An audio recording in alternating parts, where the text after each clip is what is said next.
Hello everyone, मैं हूं अमित द्विवेदी। आज हम एक बहुत इंटरेस्टिंग टॉपिक पढ़ने वाले हैं अकाउंट्स में, बैंक रिकंसिलिएशन स्टेटमेंट। चाहे आप 11 सीबीएसई में हो या फिर किसी स्टेट बोर्ड में हो या पीबीए में हो, जहां पर भी ये चैप्टर आपको मिलेगा कंप्लीट, आप बस मेरे 2 या 3 वीडियोस देखेंगे, पूरा क्वेश्चन आपसे बनने लग जाएगा। ओके, तो बिल्कुल पहले वीडियो में हम बिल्कुल बेसिक्स समझेंगे, उसके बाद फिर न्यूमेरिकल क्वेश्चन करेंगे। तो चलिए विदाउट वेस्टिंग टाइम पढ़ना शुरू करते हैं। ओके, तो भाई बैंक रिकंसिलिएशन स्टेटमेंट होता क्या है, इसके पहले पूरी अकाउंटिंग प्रोसेस एक बार मैं बता देता हूं। उम्मीद करता हूं कि आपको इतना आता होगा, और नहीं भी आता है तो घबराने की कोई जरूरत नहीं है। मैं बिल्कुल सारी चीजें एक बार समझा रहा हूं। देखो भाई, आपने अकाउंटिंग करना शुरू किया होगा तो सबसे पहले आपने जनरल एंट्रीज पढ़ा होगा। आप कहेंगे यस सर, हमने सबसे पहले जनरल एंट्री ही पढ़ा था। उसके बाद आपने जीएसटी भी पढ़ा होगा इसी में, जनरल एंट्री के साथ में ही। फिर जनरल एंट्रीज के बाद आपने सब्सिडरी बुक्स प्रिपेयर करना सीखा होगा, जिसमें आपने परचेज बुक्स सीखा होगा, फिर सेल्स बुक सीखा होगा, फिर आपने कैश बुक सीखा होगा। ओके, उसके बाद आपने लेजर सीख लिया। Got it? तो यहां तक लेजर इसके बाद भी होता है, कोई दिक्कत नहीं है। मतलब overall we are at the situation here, हम यहीं पर हैं अभी। ठीक है, ध्यान से सुनिएगा। तो आपने सबसे पहले जनरल एंट्री सीखा, सब्सिडरी बुक्स बना लिया, purchase book, cash book, purchase return book, sales return book, और आपने लेजर भी बना लिया। ठीक है, पूरी कहानी बता रहा हूं, ध्यान से सुनना। उसके बाद आपने ट्रायल बैलेंस भी बना लिया। ठीक है, ट्रायल बैलेंस बनाने के बाद अब आपको बैलेंस शीट बनाना पड़ेगा। यस सर, बैलेंस शीट बनाना पड़ेगा। बैलेंस शीट में एसेट साइड में, यहाँ एसेट साइड होता है। यस सर, ये एसेट साइड है। मैं बिल्कुल प्रैक्टिकल बता रहा हूं भाई लोग, ध्यान से सुनना। जिसको अकाउंटिंग आती है, जिसको नहीं आती है, सबको समझ में आएगा। अच्छा, एक चीज क्लियर कट बता दूं, मैं ये बीआरएस पढ़ाने के पहले मैं बता दूं भाई, मेरा फेवरेट चैप्टर है। कैसे मेरा फेवरेट है वो भी बता देता हूं। देखो, मैंने बीआरएस जो है ना, वो 11th क्लास में जैसे जनरली लोग सीखते हैं वहां से नहीं सीखा। थैंक गॉड मैंने नहीं सीखा, क्योंकि मैंने 11th कॉमर्स से नहीं पढ़ा था। Got it? मैंने बीआरएस पढ़ना कहाँ से सीखा? सीए के सीबीटी एग्जामिनेशन के दौरान, मेरे सीए की तैयारी के दौरान, सीपीटी के एग्जाम के दौरान। Got it? तो सीए सीपीटी के दौरान अच्छे से बीआरएस सीखा भाई, वहां पे बढ़िया अच्छे क्वेश्चंस करे, हाई लेवल के क्वेश्चंस करे। उसके बाद भाई सीए के ऑफिस में तो बीआरएस बनता ही बनता है, बिल्कुल बनता है। तो मैंने अपनी ट्रेनिंग के दौरान, आर्टिकलशिप के दौरान, कम से कम 500 कंपनियों के या फर्म के बीआरएस तो मेंटेन करे ही होंगे, है ना। तो प्रैक्टिकल एक्सपीरियंस भी है अकाउंटिंग का, एज वेल एज बुक के तो सारे क्वेश्चंस करवाता ही हूं मैं। तो आपको बिल्कुल एक ही बार में सारी चीजें क्लियर कर दूंगा मैं, बीआरएस से रिलेटेड सारे न्यूमेरिकल क्वेश्चन भी सॉल्व करेंगे फिर। ठीक है ना, तो पहले बेसिक समझना जरा। एक बार फिर से आते हैं। सर जनरल बना लिया हमने, सब्सिडरीज बना लिया, कैश बुक भी बना लिया सर, लेजर बना लिया, उसके बाद ट्रायल बैलेंस आता है, फिर bank statement, sorry balance sheet बनाते हैं। सर बैलेंस शीट में एसेट्स के कॉलम की आप बात कर रहे थे, जरा ध्यान से सुनिएगा भाई। बैलेंस शीट में जब आप एसेट कॉलम में आते हैं तो यहां पर आपको बैंक एक अमाउंट लिखना होता है, कैश एट बैंक। ठीक है, बैंक में कितना पैसा है ये लिखना होता है। ध्यान से सुनिएगा, यहीं से सारा खेल शुरू हो रहा है। अब आप कहेंगे सर कैश एट बैंक का कॉलम तो हम ठीक है सर लिखेंगे। अब ध्यान से सुनिएगा, आप ये कैश एट बैंक का बैलेंस कहां से लेकर के आएंगे? तो आपने कैश बुक बनाया, आप कहेंगे यस सर कैश बुक हमने बनाया था। कैश बुक में आपने डबल कॉलम कैश बुक बनाया, जहां पर एक कैश का कॉलम होता था और एक बैंक का कॉलम होता था। यस सर, बिल्कुल सही बात है। तो कैश बुक के बैंक के कॉलम का जो बैलेंस आता है वही कैश एट बैंक कहलाएगा, और वही आपको बैलेंस शीट में रखना है। तो आप कहेंगे सर ये कौन सी बड़ी बात है, वो तो हम रखते ही हैं। बिल्कुल सर, अरे जरा रुको भाई, अभी यहाँ गेम समझो। आप अपने लेजर का, मतलब इस कैश बुक का बैलेंस तो यहां रखोगे, लेकिन मेरे भाई अब सबसे इंटरेस्टिंग पॉइंट आ रहा है, ध्यान से सुनो भाई। बैंक भी तो है। अब आप कहेंगे सर कौन सा बैंक? अरे जिस बैंक में आपका खाता है, चाहे वो स्टेट बैंक हो, चाहे वॉट एवर कोई भी बैंक हो, वहां पर भी तो आपका अकाउंट ओपन है, और वो बैंक आपके लिए प्रिपेयर करता है पासबुक। ठीक है ना, तो पासबुक में भी तो आपका एक बैलेंस दिखाई दे रहा होगा आपके लेजर का। आप कहेंगे सर वो तो रहता ही है। तो मेरे भाई ध्यान से सुनो, कैश बुक के बैलेंस में और पासबुक के बैलेंस में डिफरेंस रहता है। आप कहेंगे सर ये डिफरेंस क्यों रहता है, ये कौन सी बात है सर, क्या बैंक वाले पढ़े लिखे नहीं होते हैं क्या? पढ़े लिखे होते हैं भाई। तो कुछ ना कुछ कारण होता है, वो कारणों को अभी हम डिफरेंस करेंगे। तो जब भी, अब यहां से कहानी शुरू हो रही है, ध्यान से सुनना है। जब भी पासबुक के बैलेंस में और कैश बुक के बैलेंस में डिफरेंस आ जाए तो हमें बनाना पड़ेगा बैंक, फिर रिकंसिलिएशन स्टेटमेंट। Got it? समझ में आ गया? पहला क्वेश्चन का जवाब मिल गया होगा 5 मिनट में ही। पहला क्वेश्चन यही है, अपने आप से पूछिए कि भाई व्हाई वी प्रिपेयर बीआरएस, है ना, व्हाई हम बीआरएस क्यों बनाते हैं। इसका सिंपल सा जवाब है कि सर जब भी कैश बुक के अकॉर्डिंग और पासबुक के अकॉर्डिंग दोनों के बैलेंसेस में डिफरेंस आता है तो उस डिफरेंस को जानकर उसको शॉर्ट आउट करने के लिए एक बीआरएस बनाते हैं। इट्स इजी, समझ में आ गया आपको? ओके। अब दूसरा हम बात करते हैं फिर से व्हाई। सर ये डिफरेंस क्यों आता है, why sir, what is the reason for the difference of cash book balance as well as passbook balance? भाई सर कारण क्या है डिफरेंस आने का? चलो तो इसके लिए हम एक ट्रांजेक्शन रिकॉर्ड करते हैं। ध्यान से सुनना है, ये वीडियो चाहे 1 घंटे का हो, है ना, मैं इत्मीनान के साथ बैठ के रिकॉर्ड कर रहा हूँ इसको, कोई डिस्टर्ब करने वाला नहीं है, फोन बंद कर दिया है, तो मैं आराम से इसको रिकॉर्ड करूंगा, है ना। तो आप भी भाई आराम से पढ़ो, अगर 20 से 25 मिनट फोकस कर लिया ना पूरा चैप्टर खत्म हो जाएगा आज ही, बिल्कुल ठीक है। चलिए एक कुछ ट्रांजेक्शन्स देखते हैं, ठीक है ना। ओके सर दिखाइए जरा। भाई ये कॉलम थोड़ा तिरछे हो रहे हैं, आप कहेंगे नहीं सर आप तो अच्छे से कॉलम खींचिए स्टैंडर्ड वे में। लो भाई लो, अच्छे से खींच देता हूँ, ठीक है। Okay of course, okay. तो जरा ध्यान से सुनिए सर, यहाँ पर भी खींच लीजिए। अरे ये प्रेजेंटेशन नहीं है भाई, ऐसे ही समझा रहा हूँ मैं। देखो जरा, ये है कैश बुक, ओके, कोई रफली बना रहा हूँ मैं ऐसे ही। ये कैश बुक है। कैश बुक कौन बनाता है सर? देखिए सर, हम बिजनेस के लिए अकाउंटिंग करते हैं तो कैश बुक जो है वो बिजनेस बनाता है सर, ठीक है ना। ओके, फिर बैंक होता है सर, वो मेंटेन करता है पासबुक। बिल्कुल सही है, आप लोगों ने पासबुक देखा ही होगा। ओके, क्लियर हो गया? हाँ सर क्लियर है। चलो कुछ ट्रांजेक्शन्स करते हैं। बिजनेस जो है वो कैश बुक में सारी एंट्रीज करता है ना? Yes sir. चलिए बिल्कुल ध्यान से सुनिएगा, 4-5 ट्रांजेक्शन में चैप्टर खत्म कर दूंगा मैं, पूरा कॉन्सेप्ट हमेशा के लिए समझ में आ जाएगा। Okay yes sir. सबसे पहला ट्रांजेक्शन है, हमने बैंक में खाता खोला तो हमने कैश बुक में एंट्री किया कि भाई बैंक में पैसा जमा कर दिए। तो मान लो हमने यहाँ पर लिख दिया 5,000 जमा कर दिए। बिल्कुल सही है सर, बैंक ने भी हमारे खाते में 5,000 रुपए जमा कर दिए। ध्यान से सुनिएगा, बैंक जब, अच्छा अभी डेबिट क्रेडिट में नहीं उलझाऊंगा, पहले बेसिक समझो जरा। बैंक ने भी हमारे खाते में 5,000 जमा कर दिया, ठीक है ना। अभी मैं नॉन कॉमर्स लैंग्वेज बता रहा हूँ, बिल्कुल ओके सर। दूसरा ट्रांजेक्शन, मैंने फिर से अपने खाते में जमा किए 10,000 रुपए। वेरी गुड, बैंक भी मेरे खाते में 10,000 क्रेडिट कर देगा, जमा कर देगा भाई। ओके सही है सर। अब ध्यान से सुनो, महीने के आखिरी दिन, मतलब कि बैंक रिकंसिलिएशन ना एक फिक्स डेट को बनाया जाता है। मान लो ये 28 मार्च की बात है, 28 मार्च 2022, ठीक है, क्योंकि 31 मार्च को आपको पता है ना ईयर एंड हो जाता है। 28 मार्च 2022 को मैंने एक चेक इशू कर दिया मिस्टर मोहन को। मेरे खाते में 15,000 थे। मैंने मोहन से कहा भाई मोहन ये लो 12,000 रुपए, जाके मेरे खाते से पैसे ले लेना। ओके, मैंने मोहन को चेक दे दिया। तो मैंने जब कैश बुक में चेक दिया उसको तो मैंने तो तुरंत बैलेंस घटा लिया, मुझे लगा मोहन जाके ले लेगा। ओके, तो मेरा बैलेंस कितना हो गया सर? अभी बैलेंस क्यों निकाल रहे हो, अभी 2 ट्रांजेक्शन और। हाँ ठीक है भाई, अब सुनिए, बैंक में तो मोहन गया ही नहीं है तो यहाँ कोई एंट्री नहीं होगी। फिर सर 29 तारीख को क्या होता है, बैंक कहेगा बेटा तुम बहुत ट्रांजेक्शन कर रहे हो, है ना, तो चलो थोड़ा सा बैंक चार्जेस के पैसे काट लेते हैं। तो बैंक हमारे से चेक बुक चार्जेस के 100 रुपए काट लेगा, फिर एटीएम के 100 रुपए काट लेगा, नेट बैंकिंग के 100 रुपए काट लेगा। ये बैंक ने हमारे खाते से काट लिया है। ध्यान से सुनिएगा, तो हमारा balance as per cash book कितना बैलेंस हो रहा है वो बताइए। तो balance as per cash book हो रहा है सर 15,000 में 12,000 घटाएंगे तो 3,000 रुपए बैलेंस होना चाहिए। Got it? लेकिन हमारा बैंक में कितना बैलेंस है भाई, ये 15,000 है, इसमें से 300 घटा दो तो सर ये 14,700 रुपए है। समझ में आ रहा है? डिफरेंस आ गया। क्यों आ गया भाई? वही तो ट्रांजेक्शन हो रहे हैं, फिर डिफरेंस क्यों है?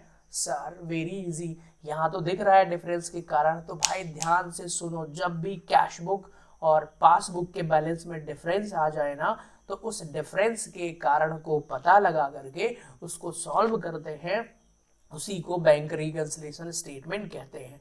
डिफरेंसेस क्यों आते हैं समझ में आ गया? हाँ सर अब थोड़ा थोड़ा आ रहा है। भाई ऐसे हजारों ट्रांजेक्शन्स हैं जिसके कारण डिफरेंस आ सकता है ना। तो अब समझ में तो आ गया ना कि डिफरेंस क्यों आता है? यस सर समझ में आ गया है। तो चलिए अब थोड़ा सा आगे बढ़ते हैं, नेक्स्ट स्टेप में आते हैं। अभी तक मैंने आपको दो चीजें सिखाई। पहला कि व्हाट इज, पहले मैंने क्या सिखाया, what is BRS, bank reconciliation statement होता क्या है। फिर व्हाई इट इज प्रिपेयर, है ना, ये सिखा दिया। फिर व्हेन इट इज प्रिपेयर ये भी सिखा दिया कि भाई व्हेन इट इज प्रिपेयर जब बैलेंस शीट बनाते हैं ना, तो बैलेंस शीट में 31 मार्च के बाद जब बैलेंस शीट बनाएंगे तो आखिरी टाइम में बैलेंस शीट में कौन सा बैंक का एक्चुअल बैलेंस लिखना है उसको फाइनलाइज करने के लिए, दोनों बैलेंस मैच करने के लिए उस समय पर बनाया जाता है। Got it? कौन बनाता है? Who prepared it? तो भाई बिजनेसमैन ही बनाएगा। बिजनेसमैन के यहाँ जो अकाउंटेंट, चार्टर्ड अकाउंटेंट होते हैं वही बनाएंगे, और क्या। बैंक थोड़ी आएगा आपसे रिकंसाइल करवाने के लिए, ठीक है ना। मैं इसकी पूरी प्रोसेस बताऊंगा, सब कुछ बताऊंगा। मैंने 500 से ज्यादा BRS तो ऑफिस में आराम से बनाए होंगे, ठीक है ना, सब बताऊंगा मैं, डोंट वरी। कैसे बनता है वो भी सिखाऊंगा। सारे न्यूमेरिकल क्वेश्चन आप 5 मिनट में सॉल्व कर लेंगे, जितने भी बड़े हों, मेरी ट्रिक के माध्यम से। और ये ट्रिक एजुकेटर्स के पास बहुत कम है, क्योंकि भाई मैंने भी CA में ही सीखा है। स्कूल एजुकेटर्स ये चीज़ें मुझे नहीं लगता कि सिखा पाते होंगे। तो कहीं ना कहीं मैं आपको एक अच्छी चीज़ देने वाला हूँ BRS से रिलेटेड। ओके चलिए ध्यान से सुनिएगा। तो आगे बढ़ जाए, ये सारी चीजें क्लियर हो गई? यस सर पूरी कहानी क्लियर हो गई है। अब आते हैं मेन कॉन्सेप्ट पर। हमारा मेन कॉन्सेप्ट क्या है सर? मेन कॉन्सेप्ट है BRS बनाना सीखना है सर हमें, तो वो सिखाओ आप। तो ध्यान से सुनिएगा। अब कुछ नॉलेज BRS बनाने के पहले आपको कुछ नॉलेज होना चाहिए। कौन कौन सा नॉलेज होना चाहिए? पहला नॉलेज, दो बातें हैं जो आपको पता होना चाहिए। वैसे तो मालूम होगा, पर मैं ये मानता हूं कि नहीं मालूम है, फिर भी सिखा रहा हूं, ध्यान से सुनो। कैश बुक के बारे में कुछ बातें समझो जरा, ठीक है।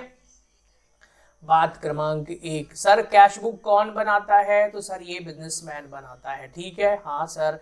दूसरा, कैश बुक का हमेशा कौन सा बैलेंस होता है? सर डेबिट बैलेंस होता है हमेशा कैश बुक का। क्लियर हो गया? Okay sir. पासबुक में आते हैं, तो पासबुक कौन बनाता है? सर पासबुक बनाता है बैंक। ये भी पता है आपको? हाँ सर पता है। पासबुक में हमेशा कौन सा बैलेंस होता है? सर क्रेडिट बैलेंस होता है। लेकिन अगर आपका CC अकाउंट है तो उसमें ओवरड्राफ्ट फैसिलिटी होती है, तो फिर पासबुक का नेगेटिव बैलेंस जो कहलाता है वो डेबिट बैलेंस कहलाता है। समझ में आ गई ये बात? बच्चों वाली चीजें हैं, सबको पता है कि बैंक में क्रेडिट ही होता है पैसा। आप फोन पे चलाते होगे, गूगल पे चलाते होगे, उसमें आप अमाउंट जमा करते हैं तो योर अकाउंट डेबिटेड आता है। कब? जब निकालते हैं। और जब जमा करते हैं तो योर अकाउंट क्रेडिटेड आता है। Got it? यहाँ पर कैश बुक का हमेशा डेबिट बैलेंस होता है। क्या कैश बुक के बैंक कॉलम का बैलेंस क्रेडिट हो सकता है? हाँ ओवरड्राफ्ट यहाँ भी हो सकता है, दिखाना पड़ेगा आपको। Got it? तो अगर कैश बुक का क्रेडिट बैलेंस आ रहा है मतलब ये नेगेटिव बैलेंस है। ये बहुत IMP कॉन्सेप्ट है, ध्यान से समझना। सारा खेल यहाँ प्लस माइनस का ही है, कॉन्सेप्ट बिल्डिंग का है। अगर ये वाली लाइन समझ में नहीं आई तो वीडियो को फिर से देख लेना। Got it? I hope you understand. आगे बढ़ जाए? यस सर आगे बढ़िए। अब जरा ध्यान से सुनिएगा। अब हमें क्वेश्चन सॉल्व करना है, BRS बनाना है। BRS बनाने के लिए वैसे तो मैंने बताया कि मैं आज तक सिर्फ एक ही एजुकेटर से ये सीखा है, बट मैंने बहुत सारे टीचर्स को देखा है वो पढ़ाते कैसे हैं, स्कूलों में कैसे पढ़ाते हैं। पहले ये समझो जरा भाई, स्कूल में BRS कैसे पढ़ाते हैं, ठीक है। हाँ मैं बड़े स्कूलों की, बड़े बड़े लेवल की बात नहीं कर रहा हूँ, जनरली जो मैंने देखा है। देखो भाई स्कूलों में टीचर्स BRS आपको कैसे पढ़ाते हैं। ओके तो ये है भाई एक टेबल, है ना, हिंदी और अंग्रेजी दोनों में है। टीचर आपको कहेंगे चलो बच्चों ये टेबल निकाल लो और ये सारे रट लो। चेक इशोर्ड, ये भी रटो, ये भी रटो, फिर यहाँ प्लस होता है, फिर ये माइनस, फिर माइनस और प्लस। ये 4 केसेस हैं, कैश बुक का डेबिट बैलेंस, पासबुक का क्रेडिट बैलेंस, फिर ये दोनों उल्टा हो जाता है। यहाँ पे सब कुछ रटना पड़ेगा, ठीक है। सुनिएगा जरा, मैं पहले प्रॉब्लम तो बता दूं। तो टीचर्स क्या करते हैं, इवन BBA में भी करते होंगे, ये 11 पॉइंट आपको बोलते हैं कि बच्चों इसको रट लो और रट के कल आना, फिर कल क्वेश्चन करेंगे, ठीक है। जरा ध्यान से सुनिएगा। तो यहाँ पर होता क्या है कि 4 अलग अलग टेबल बनती हैं। ये चारों टेबल के ये बेसिक 11 फॉर्मेट दिए हैं, रट लेना और फिर क्वेश्चन सॉल्व कर लेना। Got it. तो क्या मैं इस तरीके से पढ़ाने वाला हूँ? The answer is no. कुछ भी नहीं रटना है, कोई टेबल नहीं रटना है।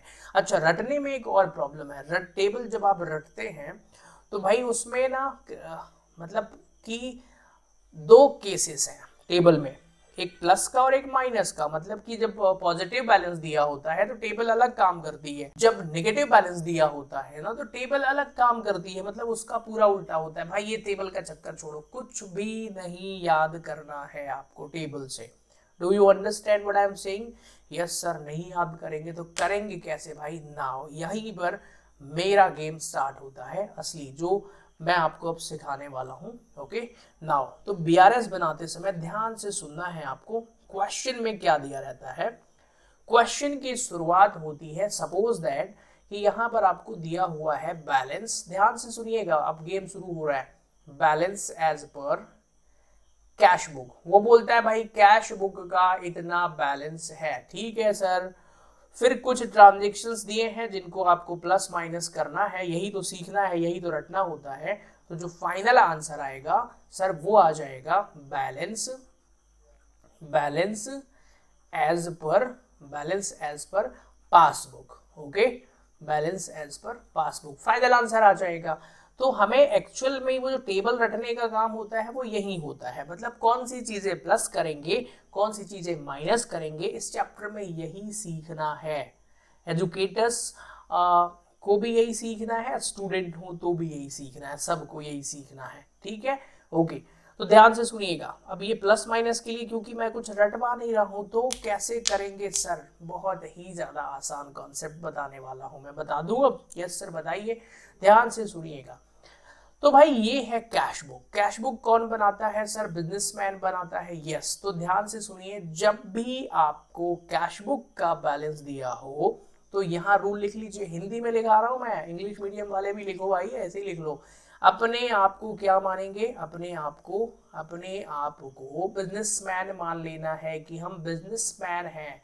मतलब अगर आपको स्टार्टिंग कैश बुक का बैलेंस दिया हो तो हम क्या मानेंगे कि हम कौन है? बिजनेसमैन हैं। और सिर्फ एक डायलॉग, बस सिंपल सा एक डायलॉग, खत्म। कोई टेबल नहीं रटना है। सर वो डायलॉग बता दीजिए। भाई बता रहा हूं मैं, जस्ट लिसन। एक डायलॉग, क्या है वो डायलॉग? जो बैंक करेगा वो हम करेंगे, जो बैंक करेगा वो हम करेंगे। सर ये कौन सा डायलॉग है? जो बैंक करेगा वो हम करेंगे। हम कौन? हम मतलब बिजनेसमैन।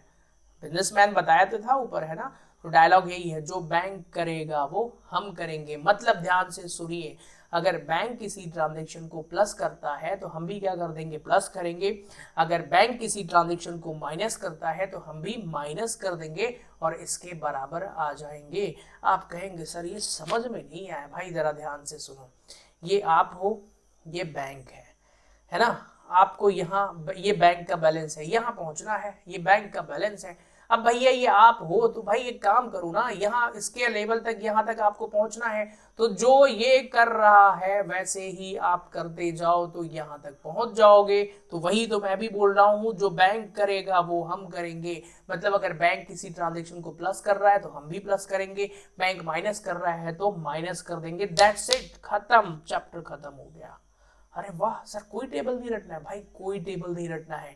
हाँ बस, अब एक दूसरा चीज सुनो जरा ध्यान से। ये पहला केस था, ठीक है?